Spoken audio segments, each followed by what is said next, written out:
The moment Alara Finch stepped onto Redemption Creek's baked earth, Silas Blackwood saw only the flaw, the uneven gait, that marked her arrival like a brand. He'd sent for a bride, pristine and perfect, to adorn his prosperous life. What he got was a woman who limped. His sneer was instant, brutal, a public dismissal that echoed the town's fearful silence. They saw damaged goods. But Blackwood, in his arrogance, missed the flicker in her eyes, not of weakness, but of banked fire, forged in trials he couldn't fathom. He didn't know he wasn't just rejecting a woman. He was scorning the very soul who might hold the key to the town's survival. And leaning in the saloon's shadow, a rough, quiet cowboy named Jed Stone. He saw the limp. Yes, but he recognized the steel beneath it. He saw a fighter. And he knew trouble, real trouble, had just ridden into town on that dusty stagecoach.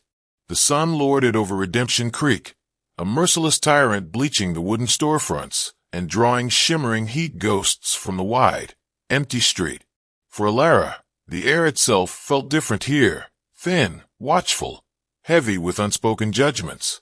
It was a far cry from the life torn away by tragedy years ago, a life that had left her with this persistent limp and a resilience she rarely showed. The letters from Silas Blackwood, owner of the sprawling Barbie ranch that dominated the territory, had been crisp, businesslike. He needed a wife. She needed a future.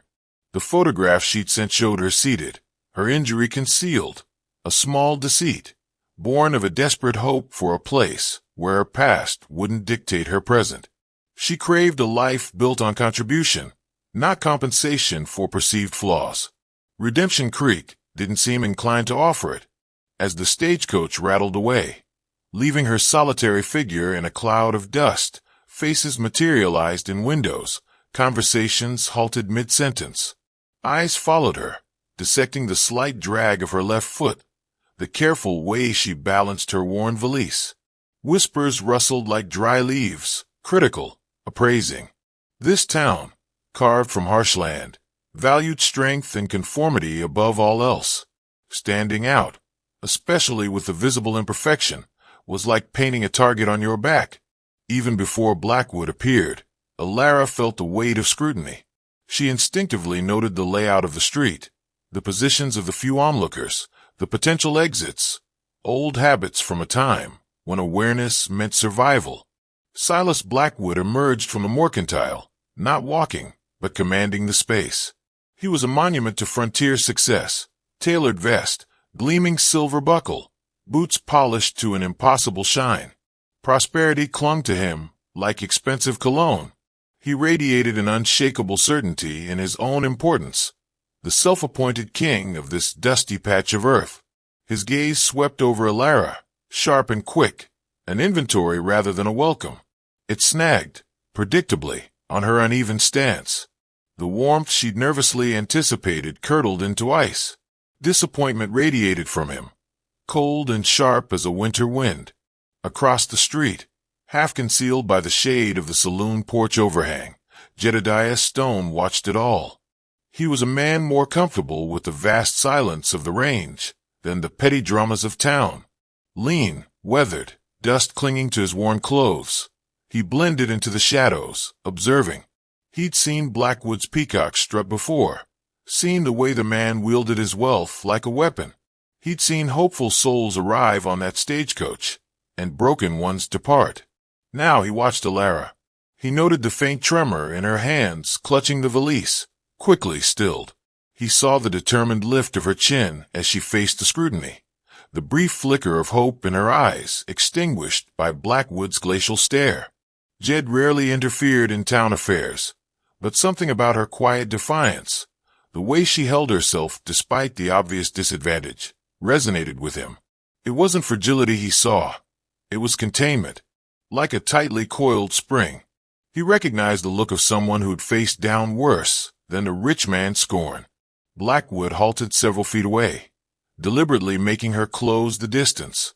His voice, when it came, was pitched for the benefit of the eavesdroppers, thick with disdain. "Miss Finch, I presume." The title was an insult in his mouth. Alara drew herself up, meeting his gaze squarely. "Mr. Blackwood, I arrived as agreed. Her voice, thankfully, held steady. He chuckled, a dry, unpleasant sound. Oh, you arrived. He flicked his gaze pointedly down towards her leg.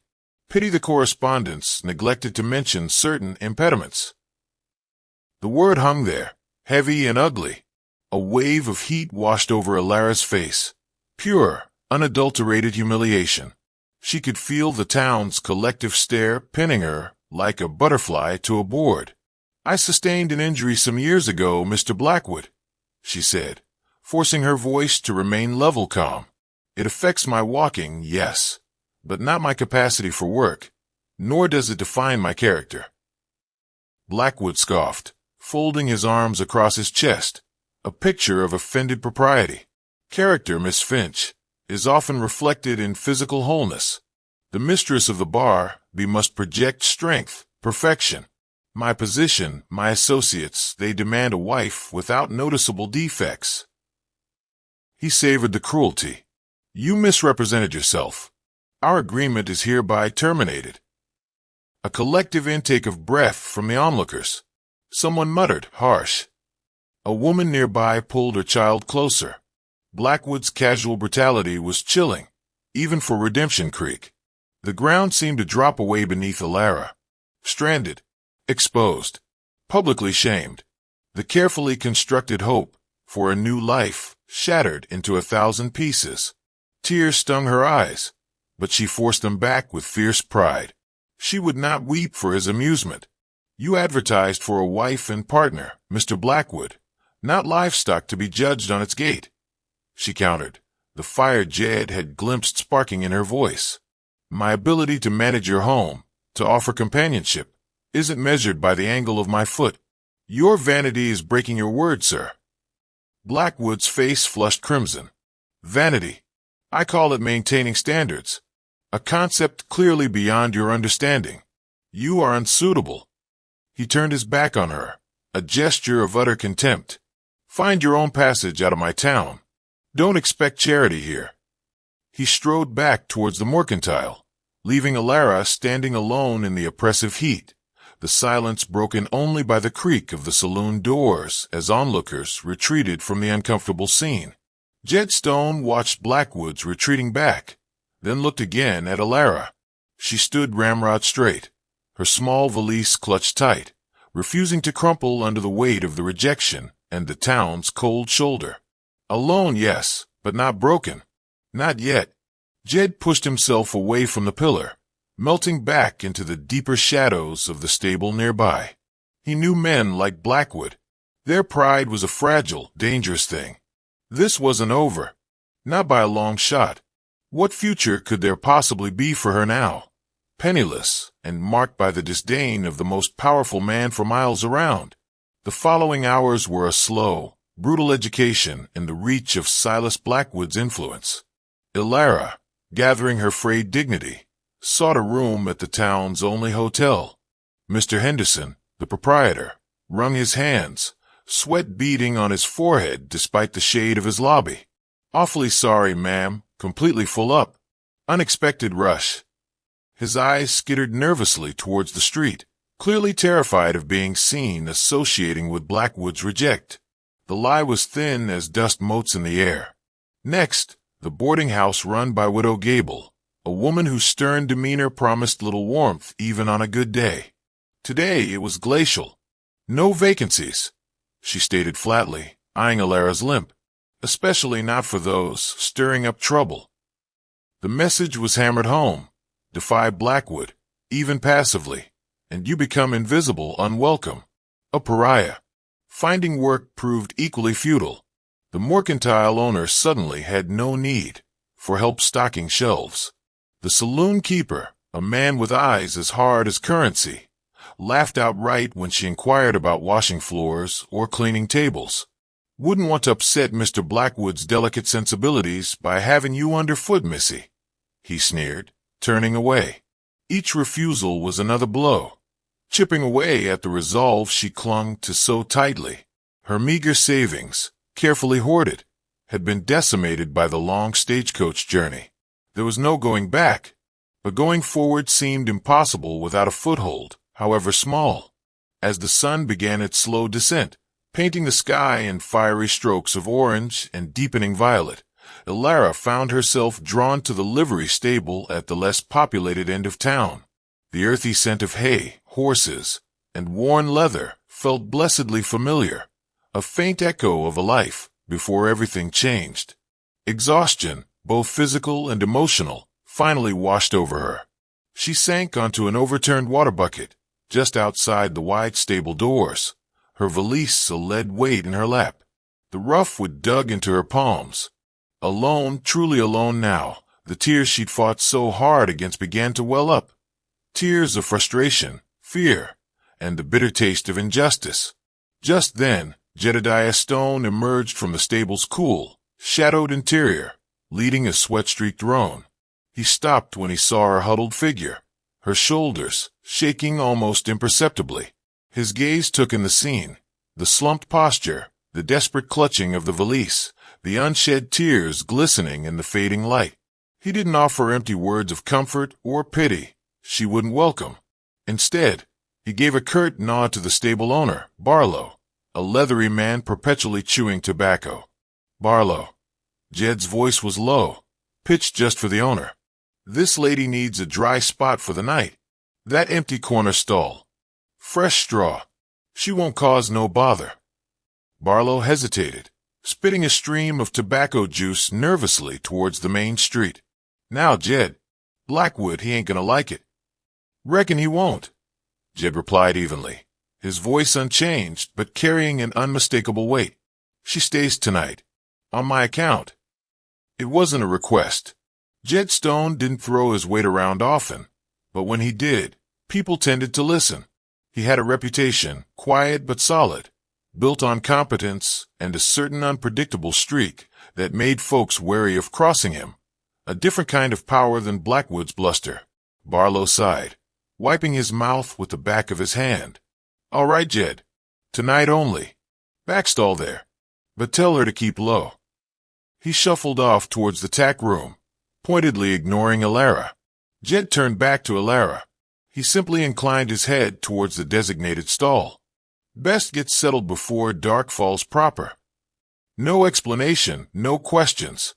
Just a direct, steady gaze that held hers for a moment longer than necessary. In his eyes, she saw not pity, but a flicker of something akin to recognition, maybe even respect. Then he turned, leading his horse to the trough, leaving her with this small, unexpected reprieve. Grateful beyond words, Elara gathered her valise and limped into the dim, fragrant stall. The scent of hay and warm animals was strangely soothing.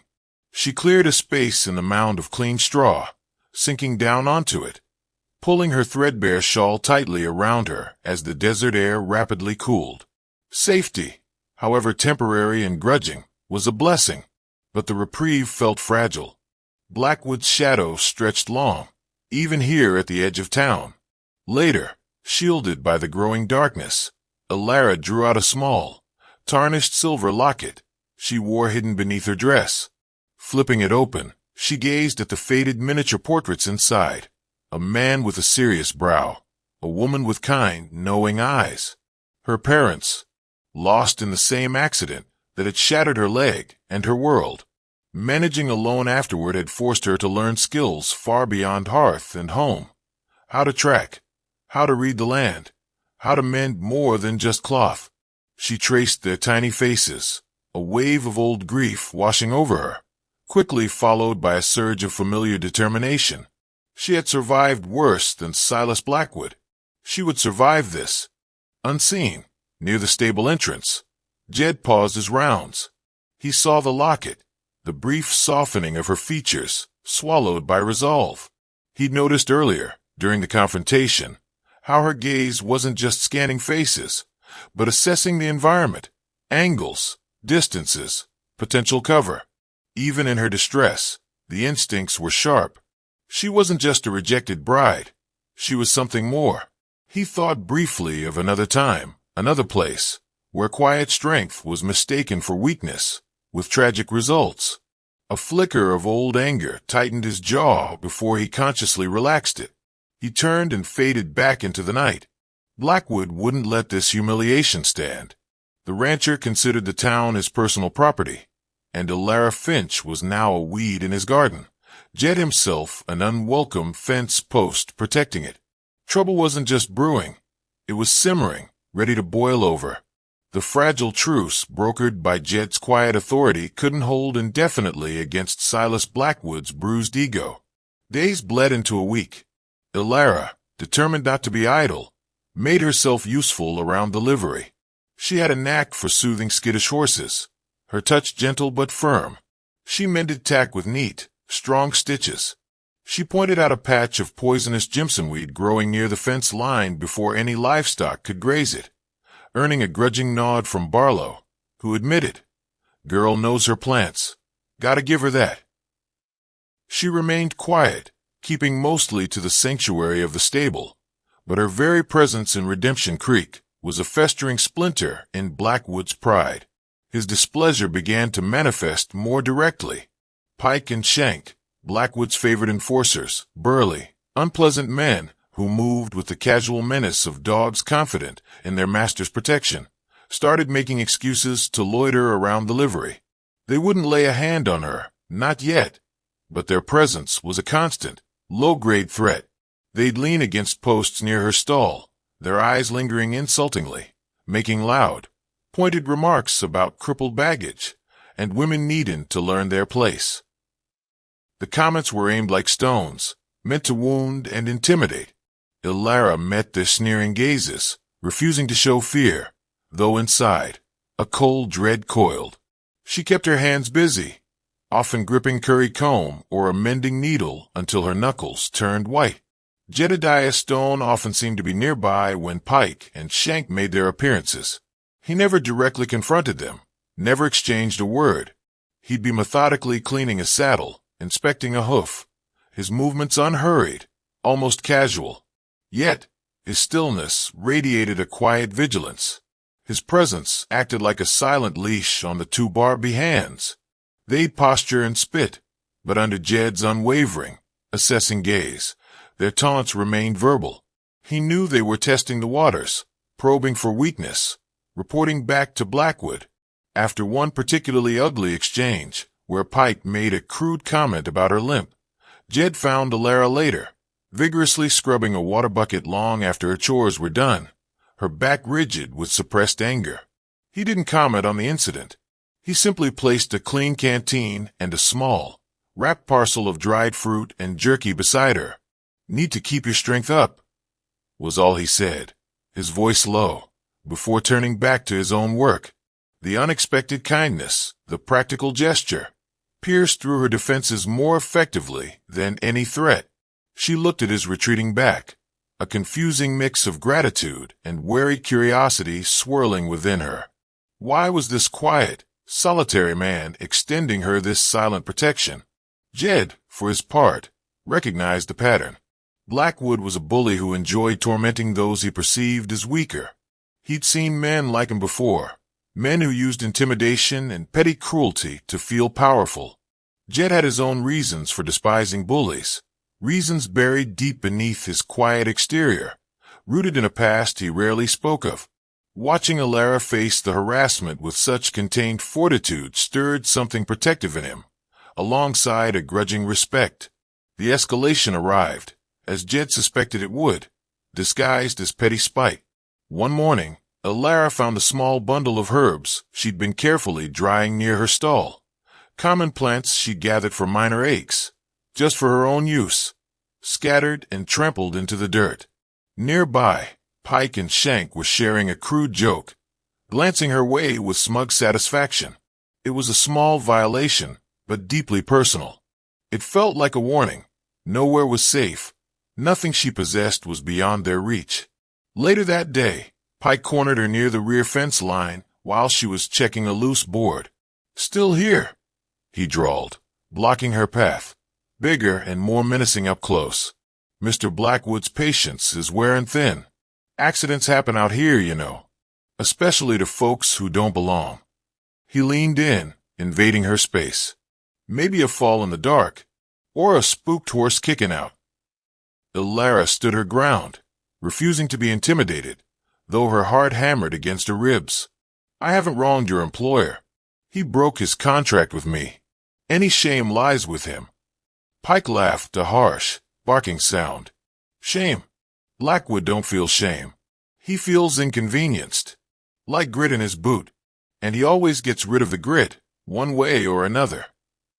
He reached out, his dirty hand aiming for her shoulder. That fence board secure, Ilara? Jed's voice cut through the tension, calm as still water, but sharp as broken glass. He was suddenly there, leaning against the stable wall a few yards away, examining the bit on a bridle. He hadn't seemed to be paying attention, yet he hadn't missed a thing. Pike snatched his hand back as if burned. He shot Jed a venomous look, but seemed to reconsider direct confrontation. Jed hadn't moved, hadn't threatened, but his eyes, when they flicked briefly towards Pike, were flat and cold. Just admiring the repairs, Pike mumbled, backing off clumsily. He stalked away towards the saloon, muttering under his breath.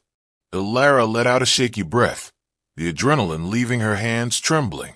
She looked at Jed, who was now meticulously adjusting the bridle strap.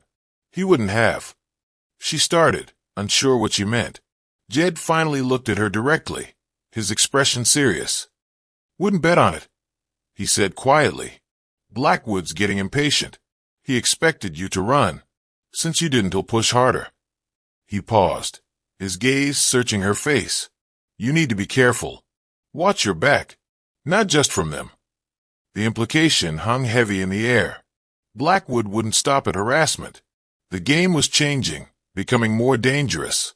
Redemption Creek felt less like a sanctuary and more like a cage, with the bars closing in. Silas Blackwood seethed. The woman was still there, still defying him with her quiet presence. And that range drifter, Stone, kept interfering with his silent watchfulness. The trampled herbs, the veiled threats, none of it had worked. Ilara Finch remained, an unacceptable symbol of his authority being questioned. Fine.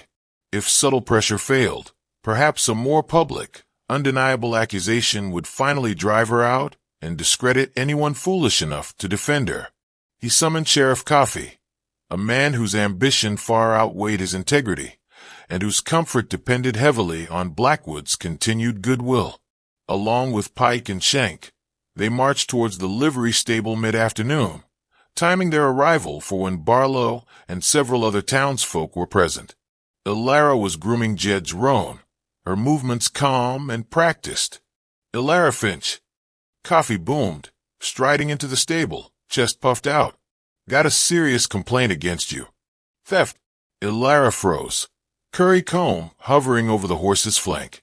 She turned slowly, facing the sheriff and Blackwood's smirking men. Theft, Sheriff? That's preposterous. I own barely more than the clothes on my back. What could I possibly steal? Pike stepped forward dramatically, pulling a burlap sack from behind a stack of old saddles near Ilara's makeshift corner. Maybe this, he declared, holding it up. The sack was clearly marked with the Barbie brand and was half full of expensive-looking rolled oats. Found this hid right near where she sleeps. Same special feed Mr. Blackwood ordered for his prized thoroughbred just yesterday. Barlow peered at the sack. Hold on, Coffee. That ain't livery feed. Too rich. Precisely, Barlow. Coffee snapped, seizing on the comment. It ain't yours because it belongs to Mr. Blackwood. Seems Miss Finch here decided to help herself to the best. Ilara stared, dumbfounded, then angry. I never saw that sack before this moment. It wasn't there this morning when I swept. Someone planted it. Her voice trembled, this time with outrage. This blatant fabrication, this public humiliation designed purely to ruin her, was almost too much to bear. Easy now, Miss Finch, Coffee said soothingly, though his eyes were hard. No need for hysterics. Got witnesses. He nodded towards Pike and Shank. Saw you near the feed store yesterday when the shipment arrived. Looks bad. A penniless woman, caught with stolen goods. Best you just pack up quiet-like and leave Redemption Creek. Saves us all a lot of trouble. Otherwise, he tapped a badge on his vest. I gotta lock you up." The injustice was suffocating. She looked around. Barlow looked unhappy but intimidated. The others avoided her gaze, shuffling their feet. Blackwood stood back slightly, watching with smug satisfaction. She was trapped. Then Jedediah Stone stepped out of the dimness of the tack room, wiping axle grease from his hands onto an already stained rag. He moved without hurry, his gaze sweeping over the scene. The sack, Pike's triumphant leer, Shank's nervous shifting, Coffee's bluster, Alara's defiant stance.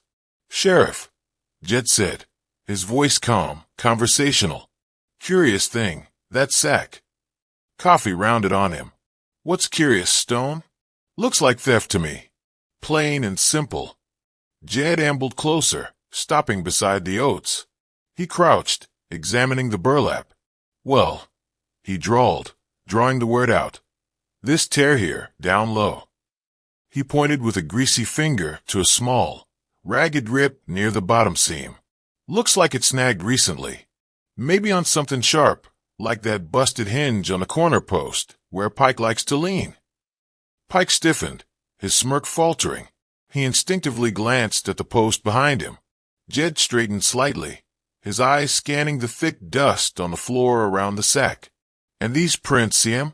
Heavy tread, but the right boot pressed deeper, dragged a bit, like someone favoring a bad leg, kinda like Shank's limp from that time his horse rolled on him." Shank visibly paled, avoiding everyone's eyes. He subtly tried to shift his weight. Jed dusted off his hands, his gaze finally locking with Sheriff Coffee's. "And the moats? Blackwood's special thoroughbred mix, you say? Smells strong of molasses." He nodded towards the mule tied nearby. "Barlow will tell you. His mules won't touch feed with molasses. Gives them bellyaches something fierce. He keeps his own simple grain locked up tight." Barlow, emboldened by Jed's calm dismantling of the frame-up, spoke up quickly. "That's gospel truth, Sheriff. Jed's right. My animals wouldn't go near that sweet feed. And I saw Pike and Shank Hangen round here earlier when Miss Finch was out back." Coffee's face flushed. The accusation was falling apart under Jed's quiet scrutiny. He didn't have concrete proof against Pike and Shank, but Jed had sown more than reasonable doubt. Pursuing the theft charge now would look like malicious prosecution, especially with Jed Stone implicitly pointing the finger towards Blackwood's men. The townsfolk watching were murmuring now, looking suspiciously at Pike and Shank, then at Blackwood. "Now, I ain't accusing anyone specific, Sheriff," Jed said softly, his voice carrying in the suddenly quiet stable. "Just observing. Lot of folks come and go. Things get misplaced. Doesn't seem quite right to pin it on Miss Finch without more facts." Coffee cleared his throat, avoiding Jed's steady gaze. He glared at Alara. "All right, maybe a mistake. But you," his voice hardened, "you're on thin ice, woman. One wrong step, and you'll find yourself in a cell. Don't forget it." He jerked his head at Pike and Shank, who looked furious, but followed him out. Their planned triumph curdled into sullen defeat. Blackwood lingered a moment longer, his eyes promising retribution before he too turned and left. The immediate threat had passed, but the tension remained, thicker than before. Alara leaned against the stable wall, relief washing over her in a dizzying wave. She looked at Jed, who was calmly picking up the discarded sack of oats. "They set me up," she whispered, the reality sinking in. Jed nodded grimly, dumping the oats into a spare bin. "Waste not, want not. Blackwood doesn't like being made to look foolish. He wanted you gone before. Now he'll see you both." He corrected himself, his gaze meeting hers, acknowledging their shared predicament, as a threat to be removed. Permanently. The confrontation hadn't resolved anything. It had merely drawn clearer battle lines. Blackwood had been exposed, however subtly, and his rage would be formidable. The relative safety of the livery stable now felt like standing in the shadow of a collapsing cliff. Blackwood wouldn't stop. What desperate measure would he resort to next, now that simple intimidation and framing had failed? Silas Blackwood's fury simmered into a cold, calculating rage. The Finch woman hadn't broken, hadn't run. Instead, she and that quiet drifter Stone had subtly humiliated him, turning his own tactic against him. His control over Redemption Creek, usually absolute, felt diluted. He needed to reassert his dominance, remind everyone who held the real power. And if that meant creating a crisis only he could solve, so be it. It began insidiously. The creek, the town's fragile lifeline in the arid landscape, started to shrink. Not the usual slow decline of late summer, but a sudden, drastic drop in volume. Within 2 days, the flow past the town was a mere trickle. Panic rippled through Redemption Creek as the truth became undeniable. The small diversion dam upstream, essential for filling the town cistern and watering troughs, had been deliberately damaged. Key timbers were cracked, supporting rocks dislodged, sabotage, plain and simple.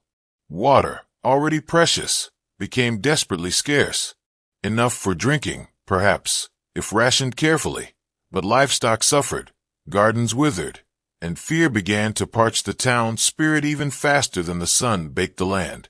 Blackwood rode into town expressing grave concern, offering condolences for the unfortunate accident. He made a show of checking the town cistern, shaking his head sadly, while casually mentioning the deep, reliable wells on his Barbie ranch. He was the picture of concerned patronage, subtly reminding everyone of their dependence, even as suspicion flickered like heat lightning in the eyes of the more cynical townsfolk. Who else but Blackwood stood to gain from controlling the water supply? Then came the sickness. It started subtly, a child with a fever, an old man complaining of aches. But soon, it spread with alarming speed. A debilitating fever, chills, severe dehydration, and a lingering weakness that left victims listless and delirious. Doc Hodges, the town's elderly physician, was quickly overwhelmed. His supplies were low, and this ailment seemed resistant to his usual treatments. He suspected tainted water from the dwindling creek supply, but couldn't be sure. Panic escalated. Was the water poisoned? Was it a contagion? The fear was palpable, hanging heavier than the dust. Amidst the rising tide of despair, Alara watched and listened. The suffering resonated with painful memories of nursing her own family through illnesses after the accident, of the practical knowledge passed down by her grandmother, a woman who trusted the earth more than apothecaries. She saw the ineffective treatments, the growing desperation. She recognized the severe dehydration exacerbated by the water scarcity and the fever. Hesitantly, driven by compassion, she approached Widow Gable, whose young grandson was burning with fever, his small body limp. The widow, fear stripping away her earlier hostility, listened with desperate attention as Alara spoke softly.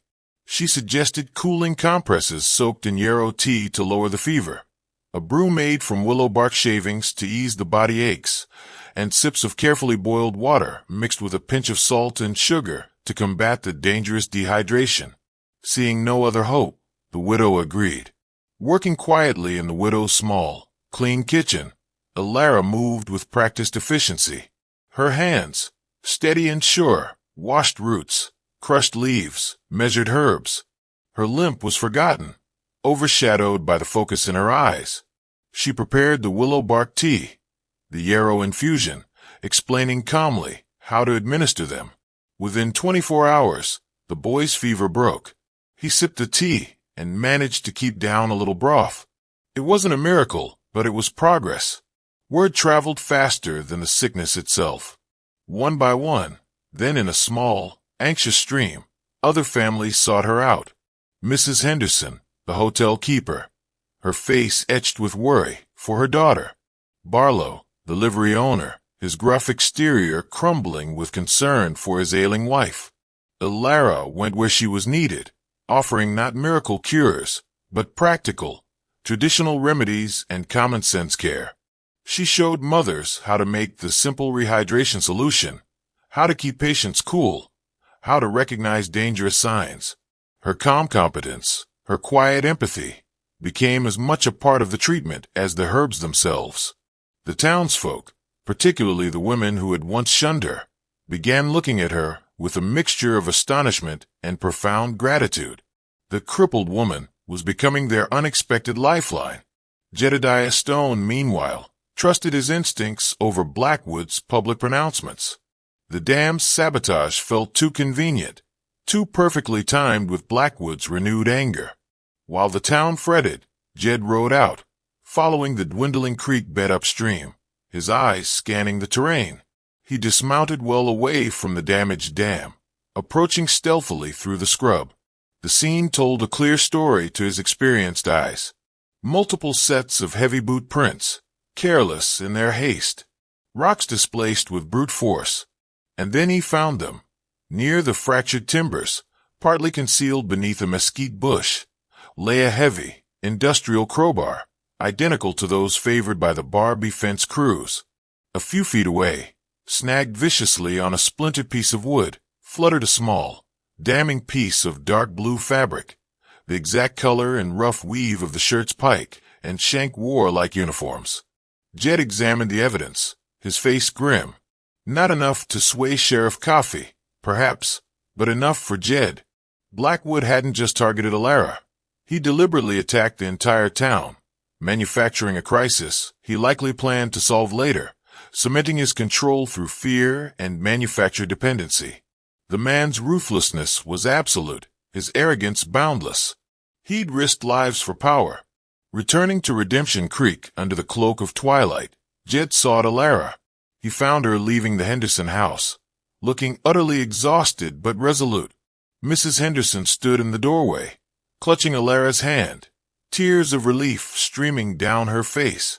The tide of opinion in town was turning, washed clean by desperation and Alara's quiet competence. Jed drew Alara aside into the shadows near the blacksmith's forge, the rhythmic clang of the hammer echoing the steady beat of change. He showed her the scrap of blue cloth. "The dam," he said, his voice low and tight. "Found this, along with boot tracks that weren't made by townsfolk, and a Barbie crowbar ditched nearby." Alara's eyes widened as she looked from the fabric to Jed's grim face. The pieces clicked into place, cold and sharp. He did this. He sabotaged the dam, risked everyone falling ill just to control us. The audacity, the sheer cold-blooded calculation of it, stole her breath. "Looks that way," Jed confirmed. "Create the disaster, then ride in as the savior with his deep wells. Makes folks forget who caused the problem." He looked at her, a new intensity in his gaze. "And this sickness that hits hardest when folks are weak, thirsty."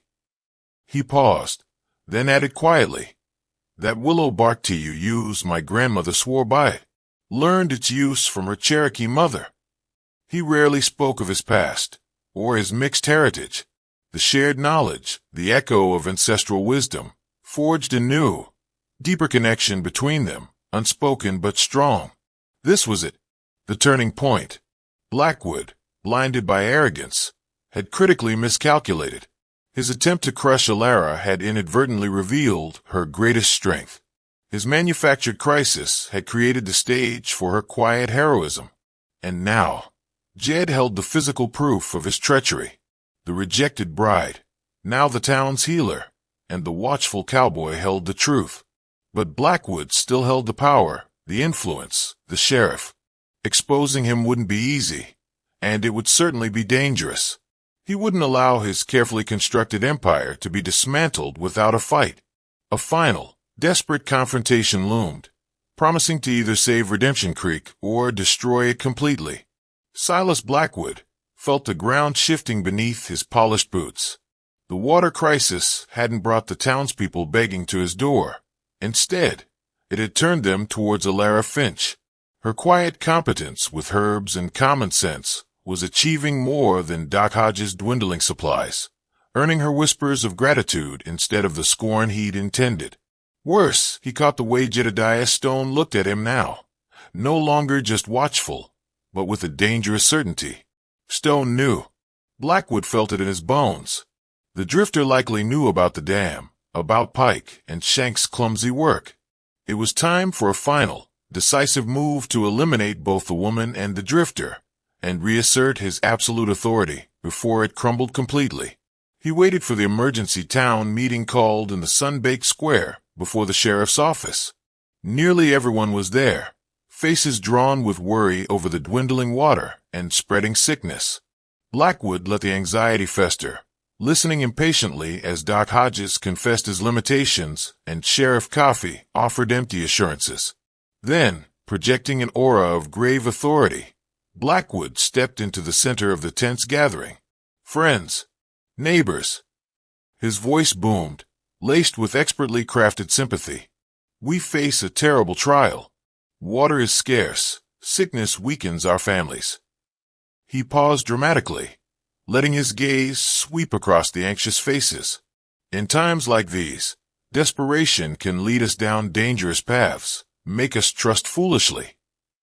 He spun, pointing an accusing finger directly at Alara, who stood quietly near the edge of the crowd, flanked by a now supportive Widow Gable and Mrs. Henderson.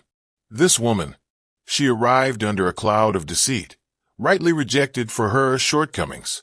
And now, she brews strange potions, peddles folk nonsense she calls medicine. His voice rose, becoming sharp, venomous. Has anyone stopped to ask why this sickness struck shortly after her arrival? Why her peculiar remedies seem to work when proper methods fail? I tell you, this is no coincidence. It's malice. Witchcraft. She brought this blight upon us. Perhaps she even poisoned the creek herself to gain influence. A wave of stunned murmurs swept through the crowd. Some recoiled, ancient superstitions flaring. Others looked uncertain, caught between Blackwood's powerful accusation and Alara's recent kindnesses. Widow Gable gasped, instinctively taking half a step back from Alara before catching herself. Mrs. Henderson looked conflicted, her gaze darting between Blackwood and the woman who had helped her child. Fear, skillfully wielded, was Blackwood's most potent weapon. Alara felt a chill despite the heat, quickly followed by a surge of righteous anger. That is a despicable lie. Her voice rang out, clear and strong, cutting through the fearful whispers. I have only sought to ease suffering. The plants I use are gifts of the earth, their healing properties known for generations. It is the lack of clean water that weakens us, Mr. Blackwood, water that became scarce after the dam was mysteriously damaged. A damaged dam, Blackwood retorted instantly, twisting her words. Convenient, isn't it? Perhaps damaged by someone wanting to appear indispensable? Someone who thrives on chaos. Before Alara could formulate a response, Jed Stone detached himself from the periphery of the crowd. He moved deliberately, calmly placing himself between Blackwood and Alara, a silent shield. He wasn't overtly threatening, just present, his quiet solidity drawing all eyes. He held up the small, faded scrap of dark blue fabric. Speaking of that damn Blackwood. Jed's voice was low, almost conversational, yet it carried to every corner of the square. Found this caught tight on a splintered timber up there. He let the implication hang. Fabric looks powerful familiar. Awful lot like those shirts your boys Pike and Shank wear day in day out. Pike and Shank, positioned near their boss, exchanged panicked looks. The crowd murmured again, louder this time, suspicion shifting like wind-blown sand. Jed continued, his eyes fixed on Blackwood's paling face. Also found tracks near the damage. Heavy boots, not town shoes. And he held up the greasy rag he often used. Found this Barbie crowbar tucked under a bush nearby. Seems careless. He paused, then looked directly at Alara. As for witchcraft, willow bark for pain, yarrow for fever, those aren't curses. They're remedies my Cherokee grandmother taught her family. Knowledge of the land. Something power and money can't buy, Blackwood. And maybe that's what truly scares you. Blackwood's face contorted into a mask of pure fury. His narrative, his control, was dissolving before his eyes. Lies. All lies. This half-breed drifter defends the witch. He spun toward Sheriff Coffey. Sheriff, do your duty. Arrest them. They're conspiring against this town. But Sheriff Coffey hesitated. He saw the expressions on the faces around him: doubt, dawning anger, suspicion aimed squarely at Blackwood. He saw Barlow nodding grimly at Jed's words. He saw the woman Alara had helped standing firm beside her. He saw Jed Stone calm, certain, holding physical evidence. The tide had turned. Seeing his authority crumbling, sensing Coffey's wavering, Blackwood lost control. Consumed by rage and desperation, he yanked his own ornate pistol from its holster, aiming it with trembling hands not at the formidable Jed, but straight at Alara. "I built this town. I won't be defied by a cripple and a dash." His threat died unspoken, reacting with pure, ingrained instinct honed by years of self-reliance. Alara didn't freeze. She kicked out sharply with her good leg, sending an empty wooden bucket, left near the storefront, skittering across the dust. It slammed into Blackwood's shins, throwing him off balance for one critical second. His panicked shot went wild, exploding harmlessly into the wooden facade of the sheriff's office. In that same instant, Jed moved with blinding speed. He didn't draw his own weapon. Instead, he lunged forward, seized Blackwood's gun wrist in a grip of steel, and twisted savagely. The expensive pistol clattered onto the dusty ground. Jed slammed Blackwood back against the hitching post, holding him pinned, disarmed, and utterly defeated. "Had enough, Blackwood?" Jed's voice was lethally soft. The crowd gasped collectively, seeing the untouchable Silas Blackwood manhandled, disarmed, exposed as a man willing to shoot an unarmed woman in broad daylight. It shattered the myth of his benevolence, his power. Pike and Shank, realizing the game was truly up, began sidling away, disappearing into the alleys like cockroaches seeking darkness. Sheriff Coffey, galvanized by the undeniable shift in power, finally acted. "Silas Blackwood," he announced, puffing his chest out, finding his official voice. "You are under arrest for sabotage, incident panic, attempted murder." Blackwood struggled weakly in Jed's unyielding grip, his face a mixture of disbelief and sputtering rage. "You can't do this. This is my town." "Not anymore, Silas," Widow Gable declared, her voice ringing with conviction. She stepped forward, placing a firm hand on Alara's shoulder. Mrs. Henderson joined her on the other side. Barlow stepped forward. Then Henderson. One by one, the citizens of Redemption Creek, the people Alara had healed, the people who had witnessed Blackwood's tyranny and Jed's quiet courage, formed a tight, silent, accusing circle around their fallen oppressor. The power hadn't shifted because of a gun. It had shifted because of truth spoken plainly, because of quiet courage finding its voice, and because of the undeniable strength of a woman they had once dismissed for a limp. Alara stood tall, catching her breath, the fire Jed had glimpsed now burning brightly for all to see. Redemption had come to the creek, carried not by a preacher, but by justice delivered raw and immediate under the harsh western sun. The dust settled slowly in Redemption Creek, literally and figuratively. Silas Blackwood, stripped of his weapon, his authority, and his illusions of grandeur, resided in the town's small, sturdy jail cell, awaiting the circuit judge. His imposing bar, B Ranch, fell under a cloud of uncertainty, its future now a subject of town debate rather than dictated by one man's whim. Pike and Shank were long gone, vanished like smoke on the wind. Under Jed's guidance, pointing out the specific points of sabotage he'd noted, a determined crew of townsfolk repaired the diversion dam. Clean water flowed freely again into the cisterns and troughs. Combined with Alara's continued care, her knowledge of herbs now eagerly sought by Doc Hodges and the townswomen, the sickness finally loosened its grip. The oppressive pall of fear lifted, replaced by the clear air of relief and a tentative, shared hope. Alara Finch found her place, not as the mistress of a grand ranch, but as the heart of the community's healing. She was no longer defined by her limp or her past, but by her present actions, her quiet strength, her compassionate wisdom. The hotel offered her a permanent room, payment politely refused. Widow Gable became her apprentice in the ways of healing plants. A small space beside the mercantile was cleared out, slowly transforming into a modest clinic, funded by collective contribution. Her limp was simply part of her story, a testament to survival, not a mark of imperfection. Jedediah Stone remained Jedediah Stone, a man of few words, most comfortable on the open range. Yet the space between him and Alara had narrowed, filled with unspoken understanding and mutual respect. He'd help her gather herbs beyond the town limits, appreciating her knowledge of the land that mirrored his own in different ways. She'd ensure a warm meal awaited him when he returned late, weary from his solitary work.